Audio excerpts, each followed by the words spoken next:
Thank you, all of you, for being here. Uh, I think when some of us at the board and Monica and I discussed putting this together, and it came out, I think, in our pre discussion today also. One caveat when we're discussing this, we're discussing the marketing function. It's not just the CMOs. We're discussing the marketing function. You may be called head of marketing, you may be called brand manager, but the marketing function per se. Amit, I'm facing the same issue that you were facing, which is, the phone being live. Okay, what I want to start by saying is that we all know this, but markets are volatile, customer loyalty is fragile, and digital isn't a vertical any longer, it's an operating system. Yet, I can tell you out of my own personal experience, I'm the group CMO for CK Birla Group. I attend, board meetings throughout with the promoters. We have 10 different companies and about 4 philanthropic, very large institutions, colleges and university and hospitals, that we run. Strategy very often leans towards operational certainty, rather than consumer and brand and digital agility. I've attended boardrooms at Mahindra Group before this, so I can tell you about that. And it eventually boils down to long-term planning, and it eventually boils down to an Excel sheet, where numbers have to be provided. And very often, the discussion on the consumer and brand and digital agility either gets a very short duration of time or gets discussed initially and may not see the final number that you see in the Excel sheet. And that's the tension that we want to discuss here today. Okay? Um, so no CMO at the table, no growth on the agenda. It's not a provocative statement. I personally think it's a governance gap, and I think that's what we want to discuss. But one that clearly impacts how companies understand markets, drive relevance, and how they respond to change. I've been in places where, for example, a company name has been registered, but the company launches 2 years later, and the company name registered at that point of time, no marketer has been involved, so there's been no discussion on what the brand name is going to be of that company, or how the SEO will get impacted because of the name that's been chosen, or whether the social media handles for that companies were available or not, and then you go about doing a change later on. The fact that marketers get involved in right in the beginning is rare. It's the legal teams, it's the CFOs, even when you're doing the hiring for a new company, or the CEO that get hired first. Having said that, I've been through that experience also. I was the 12th employee at L&T Insurance. And, I eventually went on to lead e-commerce and customer service also over there. And we did great stuff on the e-commerce side, benchmarking with all the leaders in terms of contribution, to business.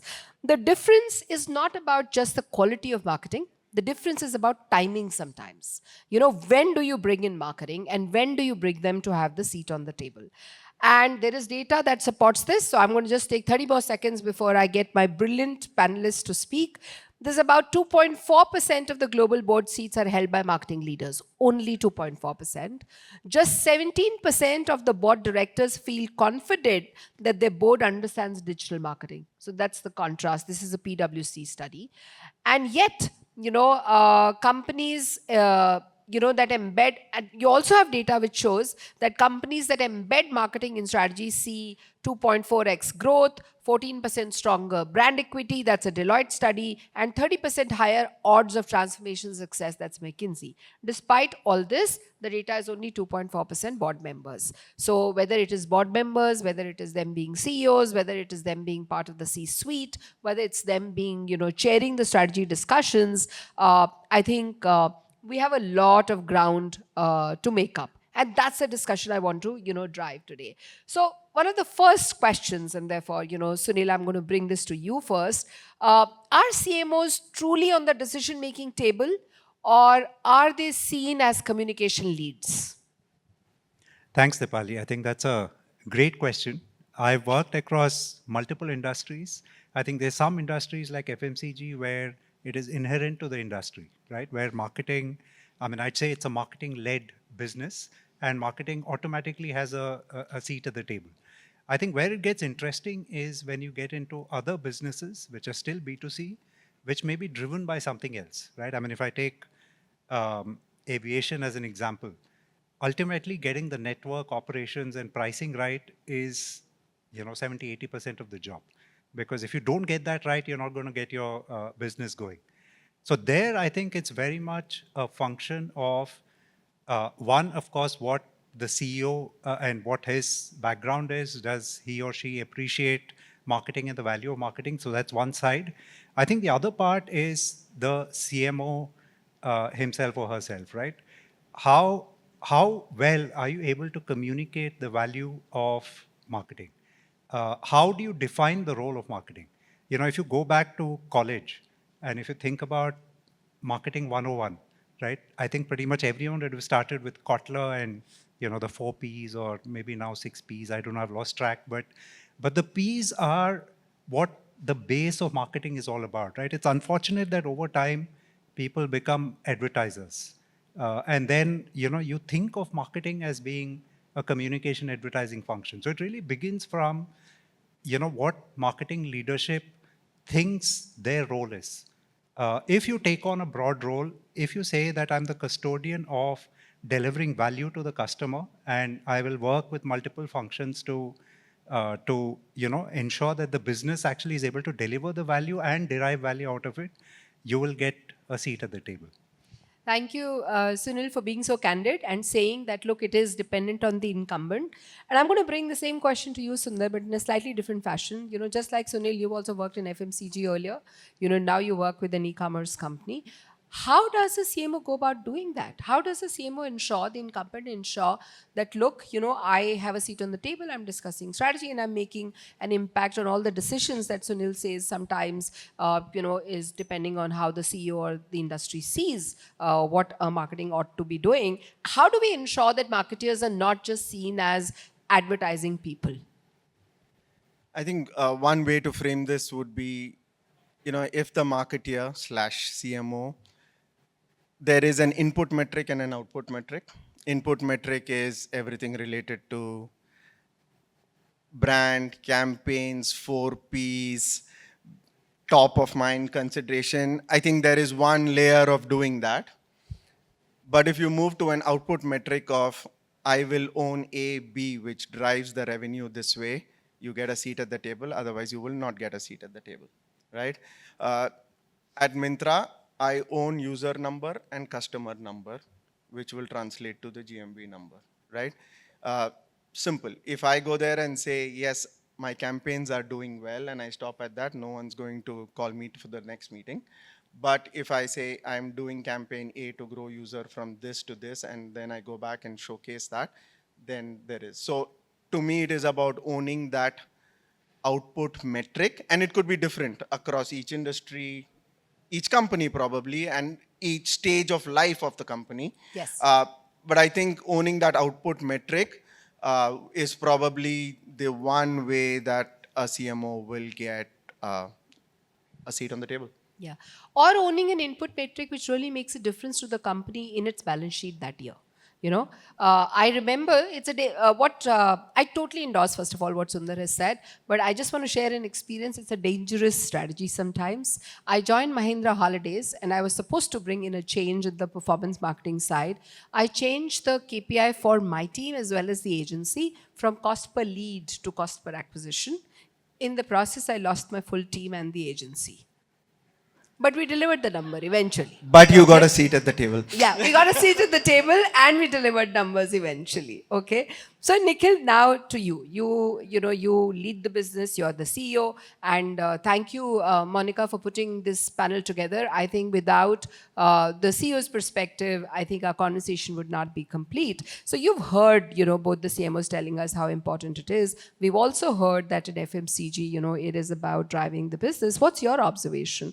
How can individual CMOs ensure that they get a seat on the table? I think boards which don't have marketeers, they lose a very important part of the understanding of the consumer. So that's a given. It's just that I'm challenging the definition of the marketer. The question is, who's the marketer who's turning up in that boardroom? Is he the marketer who's only talking consumer, or is he the marketer who understands the business?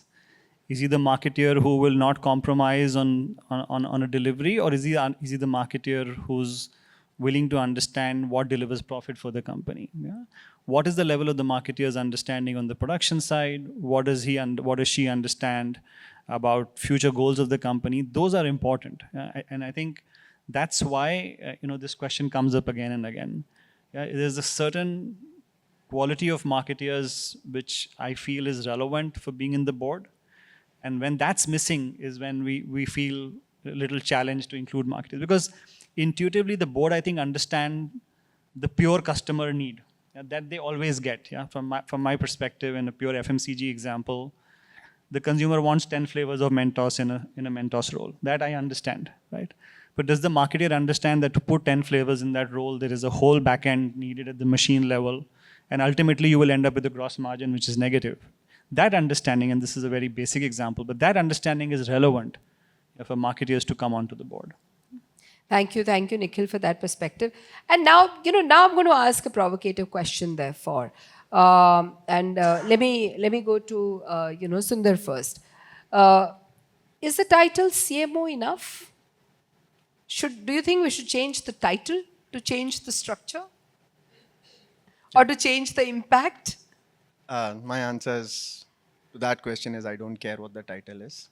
Okay. I think we've all been through stages in our career, and of course, even for me, it was important to have a brand manager at some point, to have a marketing manager at some point, to have a category head at some point. Of course. So I think as we go through life stages, those are important. But I think when you reach at the CXO level, it is about how you're helping drive impact for the organization.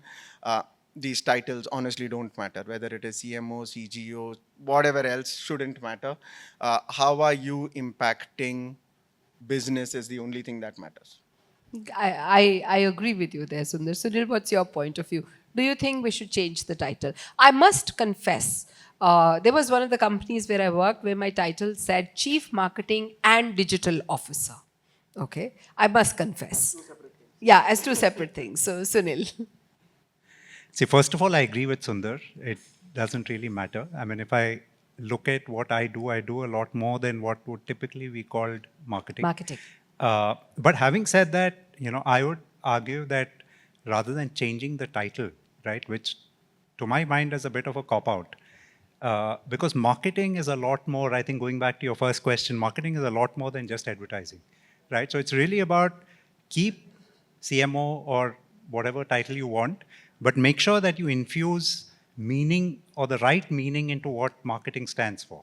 That would be my point of view. But otherwise, yeah, you can put any title you like. It doesn't really change anything. Nikhil, what do you think? Because you lead a business, and sometimes designations do matter. To create the right, I think, perception, to understand how people are supposed to collaborate with each other. What do you think? Do you think the CMO title should be re-Christianed because of the fact that all of us agreed, by the way, in the pre-discussion, that the roles changed dramatically from what it used to be, given all the technology that has happened, given the different businesses, that have come about and are very different from earlier. Nikhil, what's your point of view? No, I'm fully with the gentleman, both their responses. In fact, I was making notes of these answers, and somehow I've left those notes behind, and I think you guys have kind of just said what I was wanting to say. But I agree with you. I mean, the title is not relevant at all. I think CMO really covers it. There's a lot of education required when in careers when people move from sales to marketing, to make them understand that just the star in their eyes of me having advertising meetings and doing strategic discussions, not what marketing is all about. There's a lot more to it.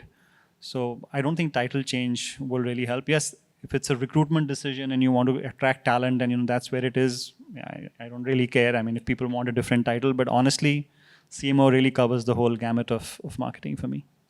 Although it's an interesting observation that I have, at least twice in the last 5 years, there have been roles that have come to me where people have said CMO, and then you found out that it was only about brand building and that the performance marketing function wasn't even part of it. This was, of course, both were service industries, and both the roles came from financial services, sector.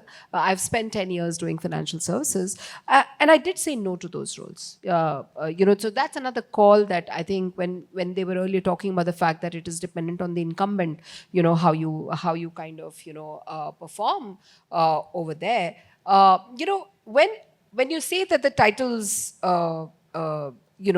adequate, but when this whole difference is happening on brand building, brand led growth, performance marketing, people are actually separating the function, putting two different people over there. Incidentally, in financial services, CDO is a title that is typically, for one such person who leads a business and therefore also manages digital and performance marketing. What is your reaction then inside your industry or your experience? How are you balancing brand building with performance marketing? I'll go to Sunil first, and then we'll come to Sundar on the same question. So I think in one of the companies I worked with in the past, they used to have this slogan, which I think is very apt, right? It's really sales overnight, brand over time, right? And I think that's what any marketer should be looking at and That's thinking really about. nice. Sales overnight, brand over time. Right? So you've got your performance marketing, which is driving sales, which is measurable. You can, do ROAS, you can do all those kinds of things. But there's lots of research that shows that performance goes hand in hand with brand. The stronger your brand, the better your conversion, the better your performance on whatever performance marketing you're doing. So I think it's really about putting in place systems to track the linkage, right? I won't say measure because sometimes it's hard to measure, but how do you track the linkage, right? And if you're a large enough organization, put in the work to do marketing mix modeling or use any other tools that may be there, so that the organization at least has a broad understanding of what the value is of building the brand and how that impacts delivery of sales, the sort of performance marketing metrics and so on and so forth. And I think how you drive that balance can vary. There are different models. I mean, again, I've seen models where people have swung from 80% performance marketing to then turning it off and switching everything onto brand. Sure. So I know for sure that either extreme doesn't work. It's somewhere in between. Now, where Yes. that between is, I think you have to experiment and find that Yeah. median for I yourself. totally agree. You have to experiment, but sometimes it becomes a function of how the business is done that year. Or sometimes it becomes a function of, how you want to save costs. Because I know one of our businesses this year, for example, the CMO is being asked to put 100% of the budgets on performance, but that's like a 3/4 decision. There are constraints on the business side where sometimes that happens. But your point is absolutely valid, that the balance is what matters. And I think balance over a slightly longer period of time, maybe not one financial year. Sundar, you and I also discussed this whole brand-led growth. And, I think Sunil has covered this whole brand and performance marketing balance very well. I want you to comment on this whole thing that is in the market, which is brand-led growth. What's your point of view? Sorry, but I don't know what other led growth exists for consumer businesses. So for me, it is only brand led growth. Great answer. The definition of what brand led growth, I think even on the panel, we look at it differently and that can be debated. But for me, anything that you offer a consumer in the end of the day, whether you're a product, whether you're a service, is a brand. It does not mean campaigns. It does not mean marketing, but it is a brand. And I think going back to the first question is, the way you are also relevant, a CMO is relevant, is you may not control the brand or own the brand, but you should be the custodian of the brand because you are closest to the consumer in that process. Yes. Right? In an e-commerce company, I do not potentially control supply chain. I do not control pricing. But I have a very clear point of view on how the consumer looks at pricing by category, how the consumer looks at delivery timelines, what their expectations are and how that changes, which helps make changes to drive the brand Myntra itself. Am I directly responsible for those? No, I'm not. Am I at this table now when those get discussed? Yes, because there is a POV that's brought in. So for me, there is only brand-led growth. Definitions of brand will keep changing across, depending on context. But I think even that, defining that sharply, to the point that he made earlier, why will any board slash CEO say no if you're saying A, B, C drives growth for you? Sure. Right? When that is not being defined, no one's going to listen to you. If that is going to come and say, loosely saying this, but not that, or 10 other excuses why things don't work, no one's going to listen to you. So I think it will boil down to showcasing that business impact and be owning that business impact. It's super tough to own many of these metrics when you don't Yes. on your own deliver them. But I think taking ownership of that and orchestrating it is what gets you that. That- I think brilliant. Yeah, Nikhil. So I just going to add on to that, not only growth, but I think just being in that room, Sundar, and then also taking a view on the supply chain, also having a nuanced view on that to say, hey, you may be the experts, but I understand a bit of it. And what you are saying, we could tweak it in this way where your objectives are not compromised and the consumer also gets what she wants. I think that's the magic formula for me. Yeah, because very often you get uncompromising marketeers and uncompromising supply chain individuals who both want to tread their own path. And what you're looking at is basically a team which kind of jives together, and then you feel the magic happen in that room. I think on, there are counts when someone from a category would say, I need marketing for this. And for me, the biggest high point would be the conversation where we've said, I will not do marketing because ABC is not ready. And that person appreciates it. Brilliant. And then we take it forward. Yeah. Yeah, great. I think great. Nikhil, I was going to bring you exactly that question, which is what should be the vocabulary that a marketer ought to have while driving strategy in boardroom discussions? I think vocabulary is kind of an overarching word. For me, the marketeer's understanding of the business, a strong understanding of the business, is good enough for her to be on the board. Because when you get a nuanced perspective from a marketer, which is not only consumer, but there is a trade-off which she has done on the whole process, right? Is when the board starts to listen more intently. Because like I said at the beginning, the basic consumer understanding that she wants the world is with everybody, right? What you want to give at the end is a balanced output where there's profit at the bottom line, there is consumer benefit being provided, there is a unique way of getting it to the consumer. That's what's important. Yeah, and as we were discussing, many times marketeers who are in this space end up into general management roles, and marketeers who really like being very consumer centric, and there's nothing wrong with that also, they end up going into very specialized marketing roles in the future. So that's possibly the answer for the 2.5%.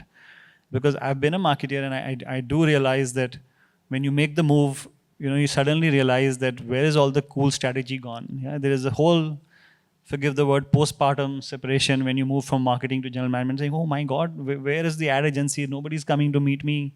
Where is the cool discussion on the strategy, right? And that's the big reason why that happens. Right? So to me, again, it's more an inward-looking question for marketeers, not an outward one, why they should or should not be on the table. That's I think one of the golden words today, which is that as marketers, you need to decide whether you want to be, let's say, the small percentage of marketers who speak all this language and therefore get onto board positions, get onto general management, or do you want to be and make a conscious career choice about what I call the glam part of marketing and communication, to say, look, I want to spend all my time with advertising agencies, develop campaigns, and, be creative. Having said that, please don't walk out with an impression that numbers is the only thing. So I'm going to ask my panelists this question, each one of them. Where does storytelling, emotion, creativity, fit into today's hyper measurable marketing landscape? I'm going to start with you, Nikhil, to answer that, because all of them need to realize that still has a role to play and you still need to do it. I mean, I come from the Perfetti stable of marketeers. We're known for some of very, very creative campaigns. I was telling the other day, yesterday, I was with Prasoon in Bombay. We just shot a new Happy Dent film. We're super excited about it. So that part of the joy and that storytelling doesn't go away. And there's a lot of discussion on how AI will make ads, and I'm cringing sitting in my seat saying, oh God, no. that really shouldn't happen. I mean, because there's such joy in shooting a commercial and then working on the music and discarding something and going back and doing the voiceover again and working on that line. There is, so to me, that will never go away. I think there is a space for it, and the consumer will continue to appreciate and give you value for money if you continue to do that. Thank you for saying that. But although I must admit that right now we're working on a film which is totally generated by AI, hold on to that. And we're doing it at probably 1/10 the cost. So sometimes the cost measures take over. I'm not holding my breath to watch that film at all. I'm not. Sorry. Okay, Nikhil. Sorry, Sundar. As much as the world is getting more measurable, I think you have to understand that for the consumer, life is getting even more complex in terms of the choices that he or she sees, right? And there is a cognitive overload that happens. Uh, all of us are probably seeing 1000x the level of content that all of us would have seen 10 years back. That is the reality, and use that for every single consumer today. The touch points have increased, the amount of content in each has increased. So complexity has increased in consumer lives. Yes, you can measure the complexity, but it is complex. And a simpler where storytelling / creativity comes in is to be able to cut through and talk to the person. And I think a couple of panelists today spoke about the fact that stories talk to people. Yes. Right? And in the end of the day, people are the consumers, customers. And so therefore, for me, storytelling creativity will always be there. The way it works is different, right? And if I can take 30 seconds to talk about, in Bangalore, there's a startup school called Mesa. We went there to do a post-Diwali advertising session done by a professor. He's the professor from Wharton who does all the big ones in the US of holiday. Wanted to do a similar one here. Took what were possibly 15 biggest Diwali campaigns and took it to these bunch of students, all of them Gen Z. They recognized two, right? Big brands, really good ones that all of us would have loved, but they recognize two because for them, they don't see ads. What they see are things shared on social media by someone else there. So therefore, and if I had to use a loose word, it has to be meme worthy. Yeah. Right? The only two brand campaigns that they were aware of were the two meme-worthy ones. So that is a way to cut through, and that requires creativity on that level. For that audience. So that storytelling is important. There are different ways to do it, but it is super. It will continue to be even more important as life gets even more chaotic with AI. Thank you, Sundar and Nikhil, for saying that. Sunil, you want to add to that?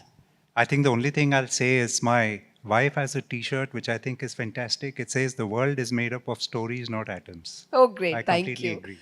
I also want to add to this one as a marketer, myself, which is to say that, a lot of the work may get taken over by AI. And I know Greg asked this question earlier when he was doing, the fireside chat with Virat. But the curation, will need to be done by, savvy marketers. The second is driving brand narrative, the same narrative which has different forms and shapes for different communication methods. That narrative needs to be done by a human mind, And therefore, that despite AI, I think a lot of us are going to still, retain our jobs. People ask me that question all the time.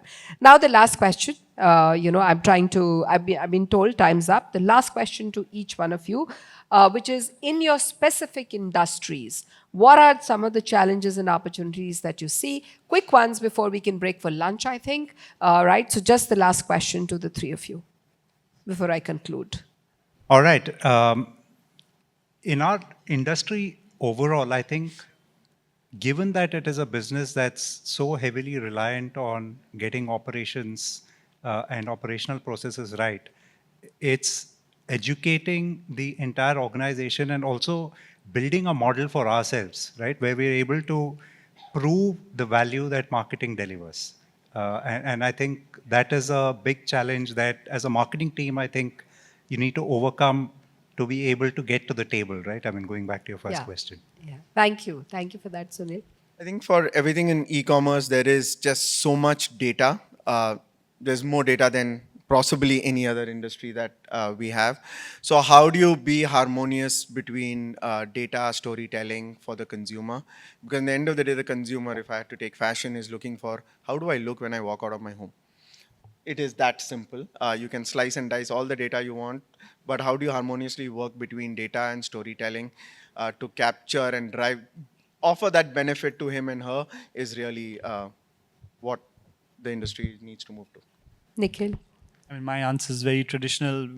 We're selling candies. Our biggest challenge is commodity pricing and how candies are becoming smaller. Anecdotally, you know, our sales teams now joke with us कि sir अब पहले candy गिरती थी हम उठा लेते थे, अब गिरती है तो बोलते हैं भैया मिलेगी भी नहीं, इतनी छोटी हो गई. So our biggest challenge is to premiumize.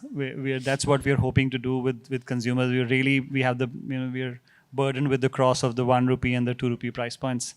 And we are hoping that, you know, the new age India will start buying bigger bags and bigger products in confectionery. Thank you very much. And we didn't spend more than 5% of our time discussing AI. This was a discussion meant to be about what marketeers need to do to ensure that the 2.5% board memberships for marketeers goes up. And I think some of the very interesting points that got discussed, if I were to summarize, was it is dependent on the incumbent what career path they want to choose, and therefore the conversations and KPIs that they decide to drive, you know, inside their organization. Marketing has a role to play. Brands, of course, are larger and have a larger role to play, but they could be driven by founders, they could be driven by CEOs. So marketers need to keep the flag high for the marketing function. And I think, Nikhil, what you said was very, very interesting, which is to say, do a conscious career choice, because if you move towards, you know, board, general management, you know, looking after a business function, you may lose out and for, you know, some time on the glam part of what is called marketing, which continues to play a role, which is what the whole creativity and storytelling is all about. Thank you for your patient listening. Round of applause for my panelists, for their candor, for, you know, bringing the insights to the table. A louder one, please. A louder one, please. And to the Thank you so moderator, much. Dipali. Thank you. Thank you.